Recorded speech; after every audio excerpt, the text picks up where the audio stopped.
So I've been using American Express credit cards for more than a decade. And I would say alongside bank switching, they are one of the most lucrative money making hacks and tricks that I have used in this time. Partly that's down to ongoing cashback and rewards with my spending. I know there have been other cards that I've used at other times. They've still been if not my number one card, my backup card for that spending. But also, and potentially the one that's maybe the most money, probably the most lucrative welcome offers out there from any kind of credit card. They can be worth hundreds of pounds for each new card, and over the decade or more that I've had these cards, absolutely I would have made thousands of pounds just by doing my normal spending. And that's what I love about it. Using these cards for everyday spending, things I'm going to buy anyway, and I make money in return. I would take you through though which ones to go for, because there are so many to choose from that it can get a little bit overwhelming, maybe a little bit confusing, where to start and then where to go after that once you've already had some cards. Before I get into that, very, very quickly, I do want to touch on some of the credit card rules. I've mentioned these so many times before, but they are so, so vital that it's worth repeating them. First of all, make sure you go via an eligibility search before applying. So that could be directly with the American Express website. It could be via a comparison site, a third party. You want to make sure you are getting an idea of whether you'll get accepted or not before applying. If they say you aren't going to get it on this eligibility search, then do not apply, because that will be a rejection, which is not good for your credit report. Now, obviously, if they don't say 100% you will get it, if they say you've got, I don't know, a 5 out of 10, a 7 out of 10, a 2 out of 10, then obviously there's no guarantee you could still get rejected, but at least you have that information to help you decide whether to apply or not for that particular card. Secondly, I mentioned that how I use these just for my everyday spending.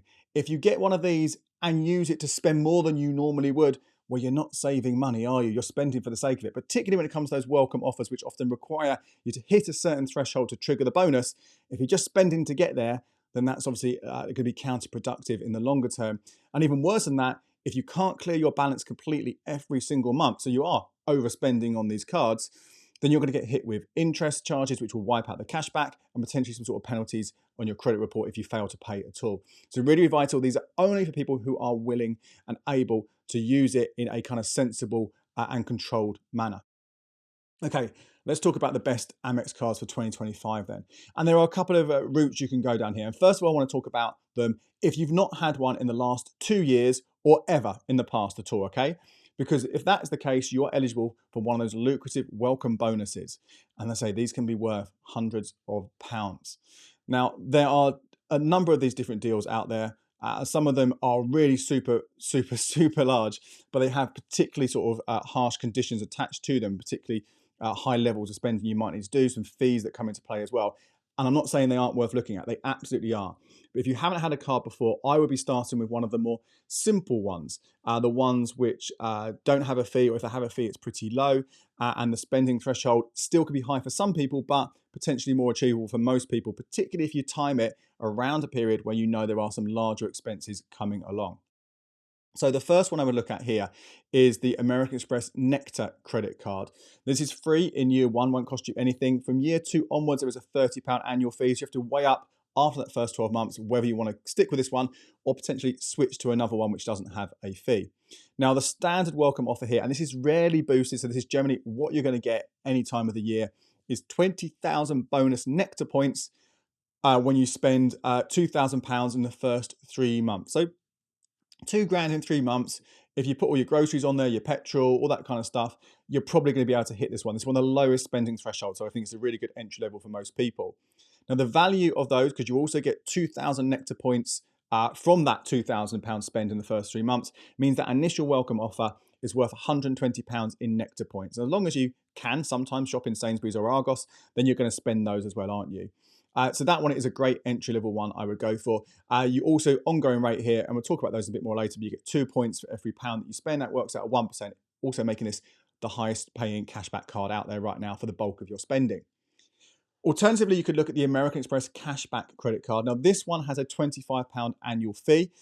This will give you 5% cashback on the first £2,500 you spend in the first 3 months. So where this is different to the Nectar card is that the Nectar one, you have to spend £2,000. You spend less than £2,000, you get nothing. Okay, you don't get that bonus at all. But this one, if you don't manage to spend £2,500, well, then you will still get that 5% on what you're spending. So say it's £2,300, you'll still get 5% of that. But if you do spend 2.5 grand in that first 3 months, then that 5% is worth 125 quid. Going on from that, it's not a bad card for your everyday spending, 0.75% on the first 10 grand in the year from when you first apply. After that 10 grand, it actually goes up to 1.25% in that year, and then it resets on the anniversary of each application year. But that one is not a bad option to go for either way. And the reason I suggest these two over many of the others is because if you do go for one of these two cards, you will be eligible for an offer on the Amex Platinum card later on. So I'll come back to that in a moment.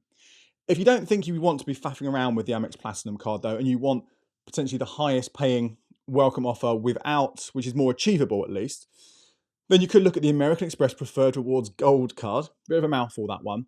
Now, this one is free in the first year. After that first year, it's £195 a year. So you do not want to stick with this card after 12 months. But 1 year, it's definitely a decent option. And this is one which is regularly boosted. It's regularly increased. And I would only apply for this when it is increased because it is much, much more valuable by doing so. And it happens 2, 3, if not 4 times a year. And obviously tell you about that when it happens.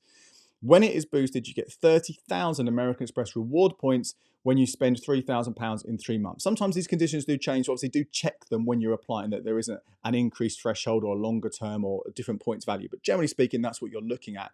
So you'll get, alongside the 3,000 points you'd have got from that 3 grand of spending, 33,000 Nectar points, so Amex points, which you can convert into gift cards or into Nectar points if you wish. And that's worth 165 quid. So that's going to be worth more than those other cards. So potentially, if you're not, say, fussed about doing other cards, getting other offers later on, one card for 1 year, biggest bonus, that is likely to be the option for you. So I certainly would be looking at those for the first card. There is the American Express Cashback Everyday card, which doesn't have a fee and generally seems to be boosted, so you get a similar 5% cashback on that first 2.5 grand spent. So if you're just after a welcome bonus, that can be a good one to go for, but it does have lower ongoing rates.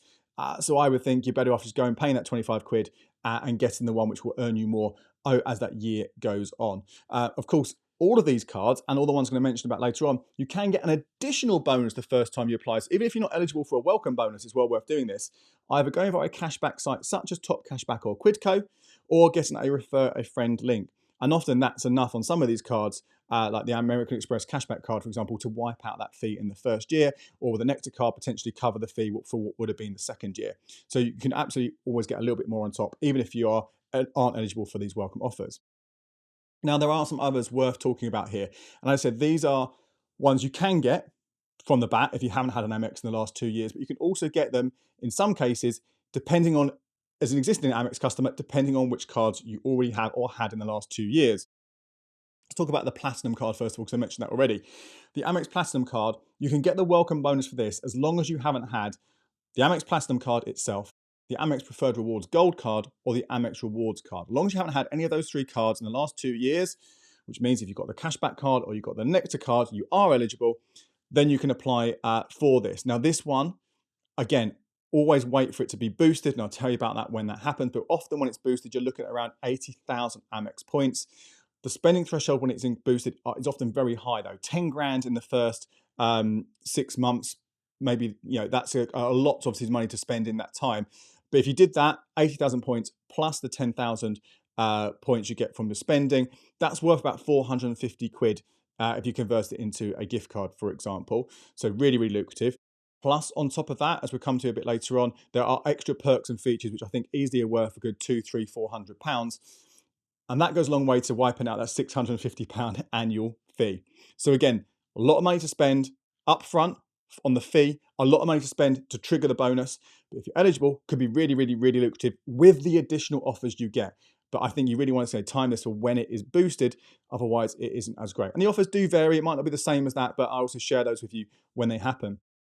The other one you might want to consider, and again, I would do this after the Nectar or the Cashback card, is the British Airways American Express Premium Plus card. Although you could also get this offer if you've had the Gold or the Platinum previously.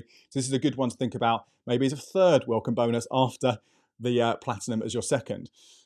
Now this one, again, wait till it's boosted. And this is generally, you can get around 60,000 bonus Avios points for this, which if you're using towards a flight or something like that, can be really, really helpful achieving some of the points you might need. If you wanted to swap them into Nectar points, which you can from Avios, then 60,000 plus another kind of 3,000 you might have got, or 9 more points you might have got on top of that. You're looking at about £330 that you will be achieving there, £350 depending on the offer at the time. So that again could be quite good. But you've got to take into account a £300 fee every year for this. So I wouldn't say it's worth doing it just to get an extra 30 to 50 quid as a bonus. But if you are going to keep using this card, and I touched on later for one of the other perks on it, then obviously timing it for when that welcome offer is there is really, really good. But again, I would do this after that initial card. Okay, this is your sort of second and third applications. Some of you might also be eligible for the Amex Vitality card. So if you have Vitality, from health insurance or life insurance from you bought it yourself or from an employer, there is an Amex Vitality card there which can get you £100 bonus on your spending as well, and you can use that on top of the other bonuses. That's a great one to finally get to later on once you've taken advantage of these offers. Okay, so you've got those offers. After a year, you're like, well, what do I do now? Do I stick with that card? In some cases, no, you don't want to stick with that card because the fee is absolutely massive and you're not going to get the return.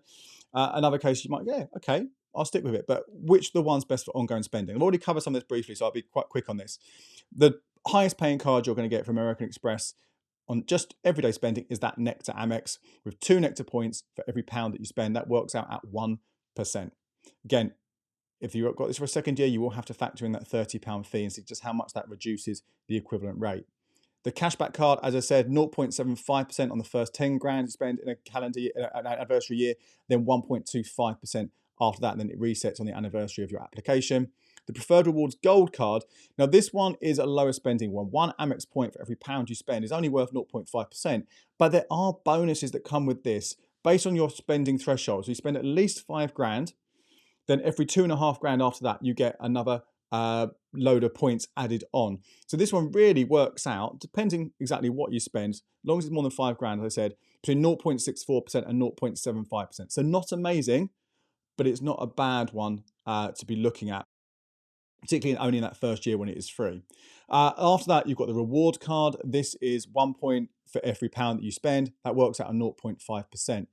But that one is worth thinking about because if you have had one of those expensive gold or platinum cards and you want to get rid of those after before the fee comes in, but you still got loads of points on there and want to keep the points, opening up the reward card, which is completely free, means you keep those points alive. So it's really vital you do that because if you just close those cards down after the welcome bonus, you will lose those points. So they're the ones I'll be looking at for ongoing spending. Again, generally the Nectar and the cashback still sticking there as the top picks for ongoing spending. As mentioned, though, there is something else to think about when you're choosing your American Express card, and this is additional perks that you get. Now, all of them will offer you some kind of additional cashback. You go into the offers and you activate it, and you might get, I use it, for example, I often get sort of 10 to 12% off LNER for any trains I'm booking. Doesn't matter what route it's on, I can book it through that and get that money back, which is great. But you often get money off hotels, other offers that come and go. So they're really worth having a look at those on a regular basis. But individual cards also have additional offers, which again can be worth thinking about those cards for these. I'm not massively sold on this, but if you are going to go for the Preferred Rewards Gold card, maybe as your initial card, this also gets twice a month you get £5 credit to spend at Deliveroo. So if you often order a takeaway from Deliveroo and you're doing it once or twice a month, then that obviously can add up as extra perk you get on top. Although again, I wouldn't be using it takeaway orders, getting Deliveroo just because you've got this voucher, because again, you're spending money you wouldn't spend anyway. You also get 4 Priority Pass airport lounge visits each year, which will get you into some airport lounges.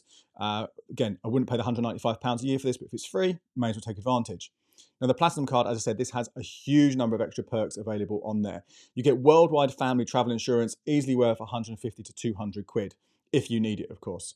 There are offers that run on dining credit every 6 months. So in 2025, it will run until the end of June, then it will reset on the 1st of July until the 31st of December.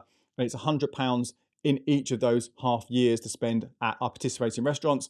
A lot of nice restaurants in there, but you've also got a few sort of chains around the country, such as Ivy Brasserie. So definitely higher end, but it's a nice extra thing to factor in there.